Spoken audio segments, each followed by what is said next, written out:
Ito ang aking pangako, pag-ibig na di maglalaho.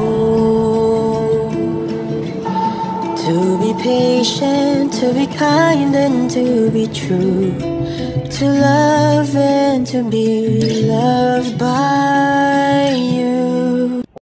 Yura, Tita Maricel, just a story. Nahigip ang ating Master Donato. Wala naman nakakatawa pero tawang-tawa ko. Iba talaga ang nagagawa ng LDR. Kasi naman, umiral na naman ang pagka-nonchalant niya. Plus, his balbas, palago na ng palago. Hindi na talaga siya nag-shave. Pero pagkasama ang girlfriend si Bel Mariano, napaka-OA. Lumalabas ang pagkakulit niya. May switch off talaga siya.